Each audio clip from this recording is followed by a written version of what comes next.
Hello my lovely family, कैसे हो आप सब। तो अभी तक जो आपने मेरी लव स्टोरी देखी है उसका जो सेकंड पार्ट था वो कहाँ तक पहुँचा था आप लोगों को याद है। मुझे जहाँ तक याद है पहुँचा था निज़ामुद्दीन जाने तक, है ना। तो उसके आगे क्या हुआ, चलिए फिर मैं बताती हूँ, ठीक है। और मुझे कमेंट करके ज़रूर बताना कि आपको मेरी लव स्टोरी सुनने में कैसा लग रहा है, अच्छी लग रही है कि नहीं लग रही है, ठीक है। जो मुझे पता चले कि हाँ भाई मैं इसी स्टोरी को आगे बढ़ाऊँ या ना बढ़ाऊँ, है ना, या फिर यहीं ख़त्म कर दूँ, तो मुझे कमेंट करके ज़रूर बताना, ओके। तो जब हम पहुँचे निज़ामुद्दीन दरगाह पे, आपके जीजू और मैं, तो वहाँ पे जाके पहले तो हम दरगाह के अंदर गए, वहाँ पे चादर वगैरह चढ़ाई हम दोनों ने, ठीक है, वो दुआ वगैरह मांगी। फिर आने के बाद फिर ये बोले कि अब बताओ कहाँ चलते हैं। तो मैंने कहा चलो सामने हुमायूं का मकबरा है, वहाँ चल के आराम से बैठेंगे पार्क वगैरह में, बात बात करेंगे। तो इन्होंने कहा ठीक है। तो हम गए हुमायूं के मकबरे पे, ठीक है। वहाँ जाके हम थोड़ी देर पहले तो पार्क में बैठे, तो इनका दोस्त भी था हमारे साथ। तो ये बात कर ही नहीं पा रहे थे, समझ सकते हो यार, गर्लफ्रेंड बॉयफ्रेंड इतने दिनों के बाद मिले, पहली बार मिले, और फिर दोस्त था साथ में, तो क्या ही बात करते। तो आपके जीजू ने मुझे बोला कि चलो हुमायूं का मकबरा घूम के आते हैं। तो मैंने बोला कि ठीक है। तो मैंने इनके दोस्त से पूछा कि आप भी चलोगे, तो उन्होंने मना कर दिया कि नहीं आप लोग जाओ, मैं यहीं बैठा हूँ, मैं थक गया। तो मैंने कहा ठीक है। तो हम दोनों चले गए। तो इन्होंने, आपके जीजू ने मेरा हाथ पकड़ा था। तो हम पूरा हुमायूं का मकबरा वगैरह घूम रहे थे, तो ऐसे ही बातें कर रहे थे। फिर थोड़ी जगह हम हुमायूं के मकबरे में पीछे की तरफ हम जाके बैठे थोड़ा, तो हम ऐसे ही बात बात करने लगे एक दूसरे से, ऐसे ही बातें कर रहे थे कि भाई कैसे लग रहे हैं, क्या हुआ क्या नहीं हुआ, क्या खाया क्या, कुछ भी फालतू की बातें। फिर उसके बाद हम गए हुमायूं के मकबरे के अंदर। अंदर गए तो वहाँ पे भीड़ थी बहुत, उस दिन तो बहुत ज़्यादा भीड़ थी, पता नहीं क्यों। तो संडे का दिन था, नहीं मंडे संडे, पता नहीं कौन सा ही दिन था। तो हम वहाँ गए। फिर उसके बाद क्या हुआ, उसके बाद कुछ ऐसा हुआ कि जो मैंने सोचा ही नहीं था, सच में ही नहीं सोचा था। तो आज भी वो चीज़ सोचते तो मुझे बहुत हंसी आती है, सच में। मैं एक तरह से बताऊं तो वो कुछ अच्छी भी थी, पर मैं डर भी गई थी उस चीज़ से। हुमायूं के मकबरे में आपके जीजू की हरकतें बताती हूँ। हुमायूं के मकबरे में भीड़ थी, बहुत ज़्यादा भीड़ थी। तो वहाँ पे जो भी हुमायूं के मकबरे में गया होगा उनको पता होगा कि वहाँ पे छोटी छोटी खिड़कियाँ सी बनी हुई हैं, जैसे ऐसे गैप देके ना। तो तुम्हारे जीजू मुझे इस एक खिड़की के पास ले गए। तो बाहर का जो अंदर नहीं देख सकता था, पर जो अंदर था वो बाहर का देख सकते थे, वो उसमें वो छेद से बने हुए थे छोटे छोटे, और भीड़ थी। तो क्या करा तुम्हारे जीजू ने, अचानक से, तो कहते हैं ना अचानक से हमला हुआ था, तो अचानक से ही हमला हुआ, मुझे किस करी। वहाँ पे भीड़ में डर भी रही हूँ, और मेरी लाइफ की फर्स्ट किस थी, वो बहुत बुरी तरीके से थी। हम दोनों पसीना पसीना हो गए थे कि, क्योंकि एक तो गर्मी का टाइम था, गर्मियाँ हो रही थी, जून जुलाई जैसे ही, ठीक है। तो फिर उसके बाद क्या होता है, वो किस विस करा, तो मैंने उनको एकदम से धक्का दिया। ओ भाई, हम दोनों की सांसें इतनी तेज़ तेज़ चल रही थी, क्योंकि मेरी तो फर्स्ट किस थी, ठीक है, लिप्स टू लिप्स फर्स्ट किस थी। फिर उसके बाद क्या हुआ, हम दोनों, जैसे मैंने इनको बोला कि चलो अब चलते हैं, कि आपके दोस्त अकेले बैठे हैं अच्छा नहीं लगता। तो फिर हम दोनों आए, तो ये हंस रहे थे, मैं भी हंस रही थी, ये भी हंस रहे थे। फिर उसके बाद टाइम हुआ वापसी घर आने का। तो मुझे थोड़ा अच्छा तो नहीं लग रहा था इनको छोड़ के जाने का, पर फिर भी मैं, एक वो ना डर बन गया था मेरे दिल के अंदर, तो मुझे जल्दी घर भी जाना था। तो फिर हम ये गुड़गांव चले गए थे, जहाँ पे इन्होंने रूम ले रखा था, और मैं अपने घर आ गई थी। तो घर आके पता है एक टाइम पे मेरे दिमाग में क्या आया, अब बताई थी मैंने इनको ये बात, पहले नहीं बताई थी। मेरे दिमाग में आया कि नहीं यार, मुझे नहीं, इस लड़के के साथ नहीं रहना जो सबके सामने मुझे किस कर सकता है, मुझे और ऐसे हफ्सियों की तरह किस कर सकता है। मुझे डर था, अब पता नहीं किस चीज़ का डर था, उस टाइम पे मेरे को डर लग रहा था। तो मैंने सोचा कि नहीं यार, मुझे नहीं करनी है इनसे फ्रेंडशिप आगे। फिर पता नहीं क्या हुआ, फिर इनका फ़ोन आया मुझे, तो पूछ रहे क्या कर रही है, खाना खाया, ये वो। तो मैंने इनसे बोला, मैंने कहा यार कुछ मेरी एक बात कुछ ऐसी थी कि वो मैं नहीं बता सकती सोशल मीडिया पे, कुछ पर्सनल बातें थी, तो वो बातें मैंने इनको बताई सब, ठीक है। तो फिर उसके बाद बातें हुई, वही सुबह 4-5 बजे तक हमारी बातें हुई। फिर उसके बाद मैंने सोचा यार अगर हम एक दूसरे से प्यार करते हैं तो ये चीज़ें तो नॉर्मल है ना, किस वगैरह। हाँ ये बात है, अब इतने दिनों इतने महीनों के बाद हम मिले थे तो वो जो रिएक्ट था वो बहुत ज़्यादा ही हो गया था, कि जो किस बहुत हॉरर वाली किस हो गई थी, तो उस वजह से तो फिर मैंने उस चीज़ को छोड़ा। फिर ऐसे ही हम फ़ोन पे बातें कर रहे थे 2-3 दिन तक। फिर इन्होंने मुझे कॉल करी, इन्होंने बोला कि यार हमने जो रूम लिया है ना, हमने थोड़ा राशन वासन का सामान लिया है, थोड़ा बहुत सामान लिया है रूम के लिए, और मुझे समझ में नहीं आ रहा कि कैसे क्या करना है, तू तेरे पे टाइम है तो तू आ जा थोड़ी देर के लिए। तो मैंने क्या ठीक है, मैं मम्मी से पूछती हूँ। तो पहले हमारा 2 बार ही प्लान बना इस चीज़ का, सुबह से मैं बता रही हूँ। तो दोनों बार ही कैंसिल हो गया। फिर तीसरी बार शाम को 4 बजे मुझे फ़ोन करके बोलते हैं सर कि हाँ तू है ना आ जा यार, तू आ जा और है ना रूम वूम देख लियो जो तेरे को ठीक लगे, ठीक से तू सेट करके चली जा। मैंने कहा ठीक है। फिर शाम को 4 बजे मैंने बोला मम्मी को कि मम्मी ऐसे ऐसे आर्यन का फ़ोन आया है और वो है ना थोड़ा सामान वगैरह लेके आए हैं और उन लोगों को समझ नहीं आ रहा कि कैसे घर सेट वेट करना है, तो मैंने क्या मैं जाऊँ। तो मम्मी कह रही अब तू 4 बजे जाएगी तो आएगी किस टाइम। मैंने क्या ज़्यादा नहीं, सामान उनके सेट वेट करके मैं आ जाऊँगी 1-1.5 घंटे बाद ही। गुड़गांव जाना था मुझे, मैं कह रही थी 1-1.5 घंटे बाद, 45 मिनट तो जाने जाने में लगते हैं मेट्रो से। तो फिर मम्मी बोली कि ठीक है अगर जल्दी आ जाएगी 7-8 बजे से पहले पहले आ जाए तो ठीक है चली जा। मैंने कहा ठीक है। तो मैं चली गई तैयार जल्दी से, 5 मिनट में मैं तैयार हुई हूँ, फटाफट मैं तैयार होके चली गई, मेट्रो से गई। तो ये मुझे मिले थे हौज खास पे, ठीक है, हौज खास पे ये मुझे मिले। तो फिर वहाँ से हमने रिक्शा करा, रिक्शा करके हम इनके रूम पे आए, ठीक है। तो इनके रूम पे आया जो इनका मकान मालिक मकान मालिक था। तो मैंने इनसे कहा कि तुम अपने मकान मालिक को क्या कहोगे कि मैं कौन हूँ। तो इन्होंने कहा यार बोल देंगे, कुछ भी बोल देंगे चल। मैंने कहा अच्छा। तो मैं गई तो पहला जो फ्लोर था वो इनके मकान मालिक का था, ऊपर वाला फ्लोर इनका था। तो मैं गई तो वो आंटी बाहर ही बैठी हुई थी उस दिन। तो आंटी बोली क्या कौन है बेटा ये। तो इन्होंने बोल दिया कि आंटी वो जो दूसरा वाला लड़का है ना उसकी बहन है। मुझे इतनी हंसी आई कि हम ये ना खाना वाना बनाने आएंगे और रूम वूम थोड़ा सेट करने आई है, फिर ये भी चली जाएगी। तो उन्होंने बोला ठीक है। तो भाई ये बर्तन वर्तन तो लाए नहीं थे, ठीक है। मैं गई इनके रूम में, इनका छोटा सा रूम था, मामूली मान लो किचन जितना रूम था उस टाइम। भाई ये लड़के कितना ही बड़ा रूम चाहिए इन्हें। तो फिर उसके बाद मैंने देखा इन्होंने कट्टों में सामान भर रखा। तो मैंने कहा ये क्या है। तो बोले कि राशन वासन का सामान है। मैंने कहा राशन तो तुम लोग इतना सारा लिया है क्योंकि खेती अपने घर की खेती है, किसान पापा किसान वगैरह, तो घर से ही लेके गए थे वो सामान राशन वासन का, कुछ वहाँ ख़रीदा नहीं था। बस हाँ जो सब्ज़ी वगैरह होती थी वो ख़रीदना पड़ती थी। तो फिर मैंने कहा जो तुम ये इतना सारा सामान लाए हो ये बनाओगे किस में, बर्तन तो तुम लेके नहीं आए। और मैंने कहा तुम तो फ़ोन पे मुझे ये बोल रहे थे कि भाई हमने सामान लिया है तो घर सेट कर दो। मैंने कहा क्या सेट करूँ इस घर में। कह रहे वो तो तुझे बुलाने का बहाना था, मुझे बुलाना था सिर्फ उन्हें। कहते थे वो क्योंकि उनका दोस्त था नहीं, उनका दोस्त गया हुआ था ऑफिस अपने, उसकी जॉब लग चुकी थी तो वो ऑफिस में था, ये घर पे ही थे। तो हमने ऐसे ही थोड़ी देर बैठे बैठे बातें की। फिर शाम के बज गए 7-8 से ज़्यादा ही टाइम हो गया था क्योंकि ये मुझे जाने ही नहीं दे रहे थे। ये बोले कि रहने दे यार आज तू यहीं रुक जा। मैंने कहा मैं यहाँ रुक गई ना मेरी माँ मुझे जान से मार देगी। तो कह रहे मम्मी से मैं बात कर लूँगा, मम्मी मना नहीं करेगी। मैंने कहा अच्छा ठीक है फिर करके देख लो बात, क्योंकि कहीं ना कहीं मेरे दिल में भी था यार मैं आज इनके साथ रुक जाती हूँ। तो फिर मैंने इनको बोला कि ठीक है फिर एक शर्त पर रुकूंगी, आप मम्मी से बात कर लो, ठीक है। तो ये कह रहे ठीक है मैं कर लूँगा। पर इनकी हिम्मत नहीं हो रही मम्मी को बोलने की क्या मम्मी मैं आज इसको यहाँ रोक लूँ, हिम्मत ही अच्छा नहीं लगता ना, तो हिम्मत ही नहीं हुई इनकी।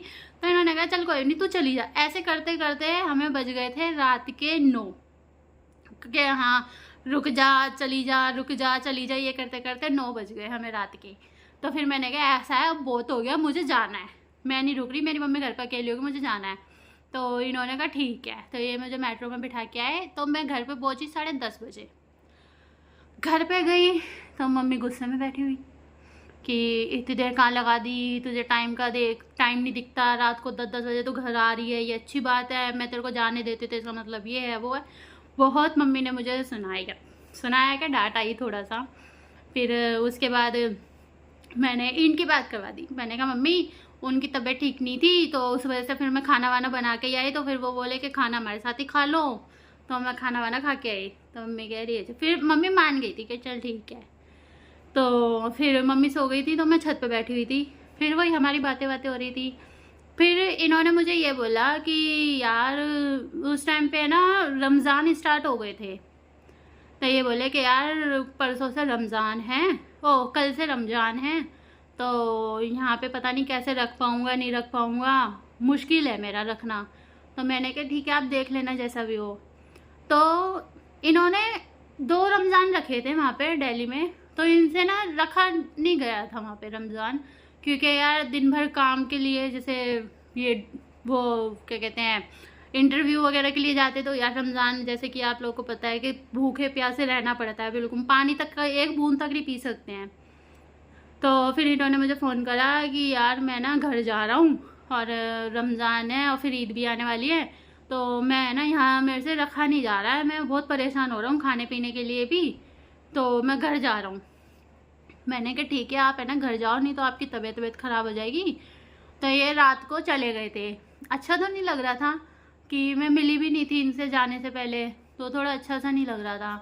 फिर ये चले गए थे, फिर वही घर पे फिर हमारी बातें होने लगी, बहुत टाइम बीत गया। फिर इन्होंने एक बार फ़ोन करा कि बहुत दिन हो गए मिले नहीं हैं, तो मैंने कहा हाँ ठीक है मिलते हैं। तो उस दिन 2-3 दिन ऐसे ही टाइम बीता, तो मैंने एक दिन गाने सुन रही थी, मुझे जैसे मैंने बताया सैड सॉन्ग सुनना मुझे बहुत पसंद है, तो एकदम से अजमेर की नात आ गई। तो मैंने वो वाला गाना नात सुनी थी सबसे पहले, दूल्हा दूल्हा बने हैं ख्वाजा अजमेर की गलियों में। तो वो मैंने सुना यार, वो मुझे इतनी पसंद आई, तो मैंने कहा मुझे अजमेर जाना है। मेरा बर्थडे आने वाला था 20 अगस्त, मेरा बर्थडे आने वाला था, तो मैंने कहा मुझे अजमेर जाना है। मैंने इनको बोला कि सुनो मुझे ना अजमेर जाना है और मुझे नहीं पता, मुझे अपना बर्थडे अजमेर में ही बनाना और तुम मेरे साथ चलोगे। तो इन्होंने कहा ठीक है मम्मी से पूछ ले। मैंने कहा ठीक है। मैंने कहा आप टिकट करवा लो। मैंने कहा 20 तारीख का मेरा बर्थडे है, तो हम यहाँ से 19 तारीख को चलते हैं, 19 को रात को पहुँच जाएंगे, सुबह 20 को हम दरगाह में जाएंगे। तो इन्होंने कहा ठीक है। तो ये 2016 की बात बता रही हूँ मैं।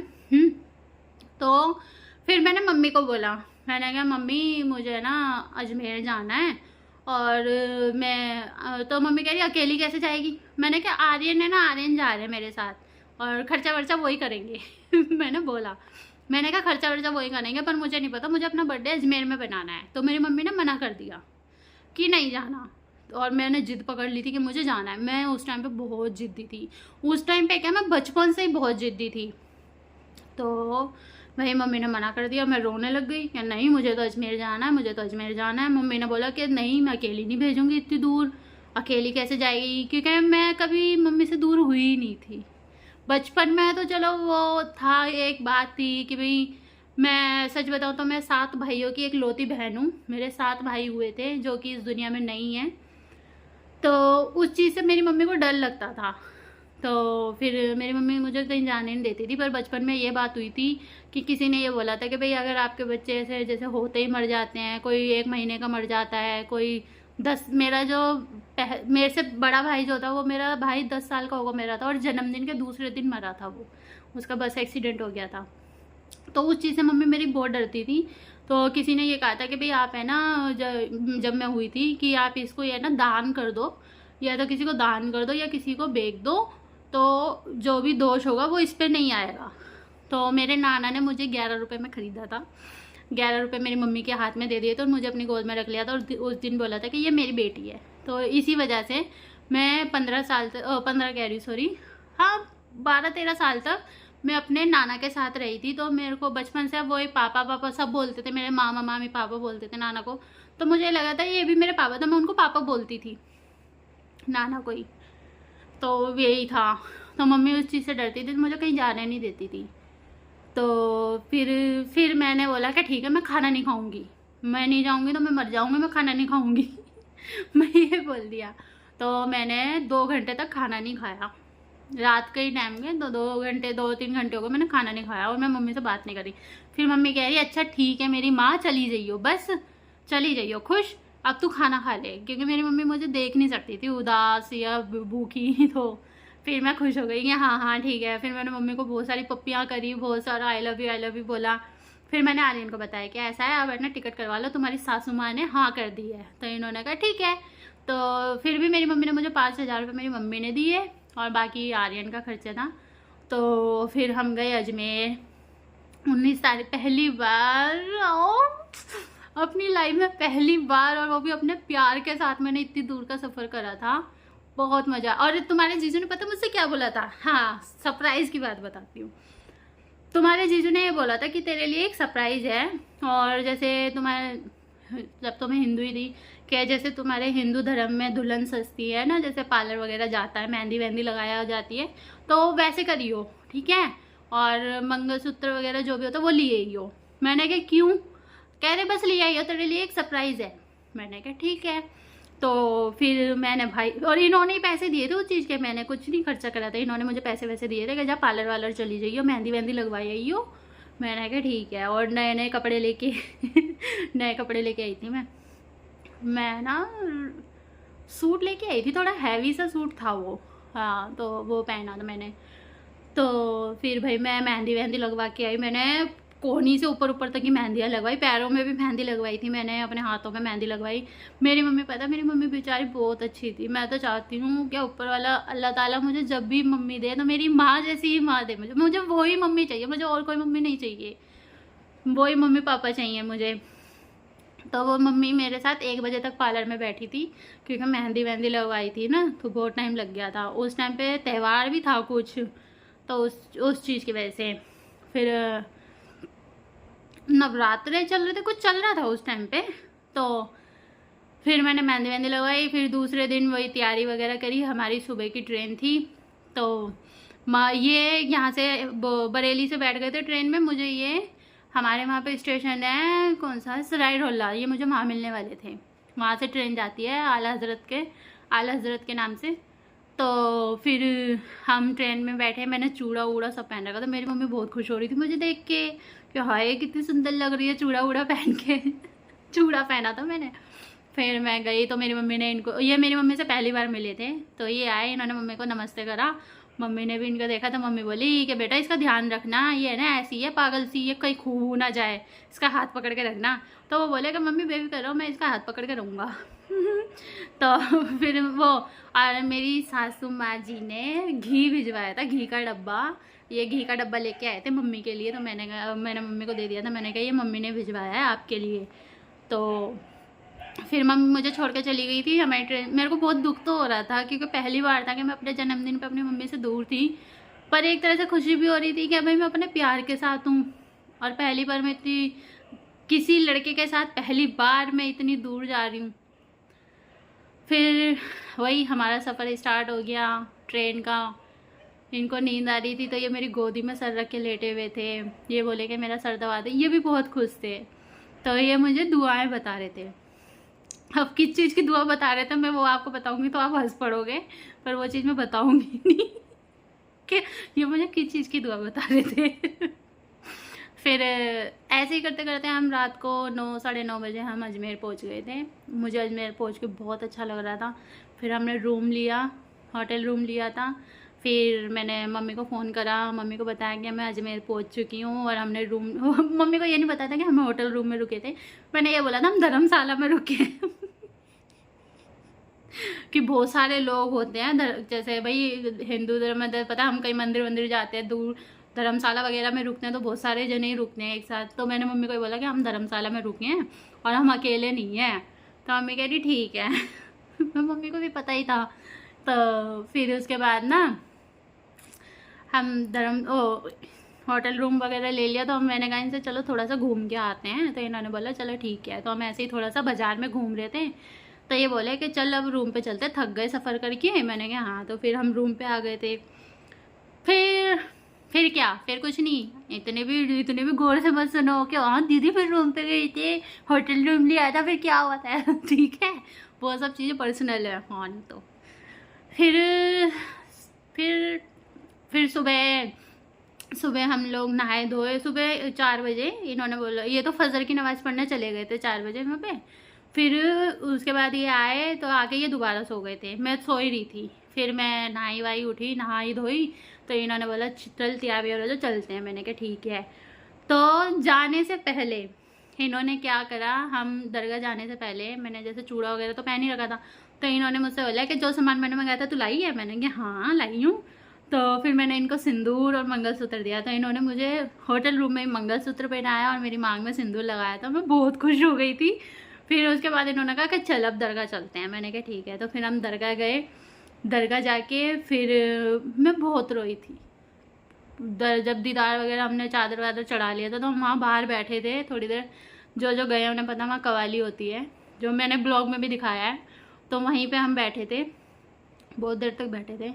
तो ये दुआ वगैरह कर रहे थे और मैं बहुत रो रही थी, बहुत रोई, बहुत कम से कम 1-1.5 घंटे तक मैं बस रोई हूँ वहाँ पे बैठ के। पता नहीं क्यों, मुझे समझ नहीं आ रहा था, बस मैं रोई, बहुत रोई। इन्होंने भी मुझे चुप नहीं कराया था, इन्होंने भी कि भाई ठीक है। मैं बहुत रोई। तो इन्होंने मुझसे बोला, ये फिर हाँ ये मेरे पास आके बैठे। वैसे थोड़ा सा आगे से आगे बैठे थे, क्योंकि वहाँ पे आदमी अलग बैठते हैं, औरतें अलग बैठती हैं। तो फिर ये मेरे पास आए, तो इन्होंने मुझसे बोला कि क्या हुआ। मैंने कहा कुछ नहीं। तो कह रहे फिर रो क्यों रही है। मैंने कहा पता नहीं, मेरे दिल में बस ऐसे दिल कर रहा कि मैं रोऊं। और मैंने कहा मैं दुख के लिए भी नहीं रो रही कि मुझे कोई दुख है, कोई तकलीफ है, मुझे ये खुशी बर्दाश्त नहीं हो रही। मैंने कहा बस मैं इसलिए रो रही हूँ, क्या कभी ये चीज़ सोची ही नहीं थी क्या यार कोई होगा जो मुझे इतना प्यार करेगा, जो मेरी हर छोटी से छोटी चीज़ों का इतना ख्याल रखेगा, मेरी मम्मी के अलावा। तो इन्होंने कहा कि अच्छा ठीक है रो मत। मेरी आंखों में अब भी आंसू आ गए। वो चीज़ याद करके ना, वो पल, वो चीज़ें बहुत मैं बता ही नहीं सकती कि मुझे कितनी खुशी थी उस दिन। तो फिर मैंने बोला, मैंने कहा एक बात बोलूँ, तो ये बोलेंगे हाँ। मैंने कहा मैं ख्वाजा गरीब नवाज को अपना गवाह मान के और इनके रहते हुए मैं आपको अपना शौहर मानती हूँ, कबूल करती हूँ। मैंने 3 बार कबूल बोला था, तो इन्होंने भी मुझे 3 बार कबूल बोला था कि मैं भी तुझे अपनी बीवी मानता हूँ। तो पहला निकाह तो हमारा वो ही मान लो, ठीक है, कि ख्वाजा गरीब नवाज के सामने हमने एक दूसरे को कबूल किया था। फिर उसके बाद हम थोड़ा सा बाज़ार घूमे, फिर हम आ गए थे अपने होटल रूम में, ठीक है। फिर तुम्हारे जीजू थोड़ी नोटी बातें करने लग गए थे। तो आज के लिए फिर इतना ही। फिर बाकी की स्टोरी मैं बाद में बताऊंगी, क्योंकि ये वीडियो बहुत लंबी बन गई है और आप लोग भी बहुत नोटी हो रहे हो ना। बहुत गौर से सुन रहे हो क्या हुआ। तो बस ऐसे ही यही स्टोरी थी। इसके आगे भी बहुत सी चीज़ें, उसके बाद तो बहुत ही चेंज आ गया था हम दोनों में, एक दूसरे को मिलने के लिए बहुत तड़प रहे थे। आगे की स्टोरी सुनना चाहते हो तो इस वीडियो पे कमेंट करना कि आपको मेरी स्टोरी कैसी लग रही है, आप इसके आगे की जानना चाहते हो क्या नहीं। अगर इस वीडियो पे कमेंट आए कि हाँ दीदी आगे की स्टोरी बताओ, तो मैं आगे की स्टोरी बताऊंगी, नहीं तो बस ये एंड है, समझ लेना, ठीक है। इससे आगे की स्टोरी फिर नहीं बताऊंगी मैं। बाकी आगे की स्टोरी बहुत इंटरेस्टेड है। तो ठीक है माय प्रिंसेस फैमिली, आज के लिए इतना ही। फिर मिलते हैं हम नेक्स्ट वीडियो में, नेक्स्ट स्टोरी में। तो bye bye, I love you. और हाँ, कई लोग जैसे मुझे बोल रहे हैं कि जीजू का फेस रिवील करो, जीजू का फेस रिवील करो। जीजू का फेस रिवील होगा इस स्टोरी के एंड में, जब आप इस वाली वीडियो पे कमेंट करेंगे कि हाँ हमें आपकी स्टोरी बहुत अच्छी लग रही है, आप आगे की भी बातें बताओ। तब जब स्टोरी का हमारी एंड होगा तो आपके जीजू का फेस रिवील ज़रूर होगा, 101%। ओके, तो बाय बाय।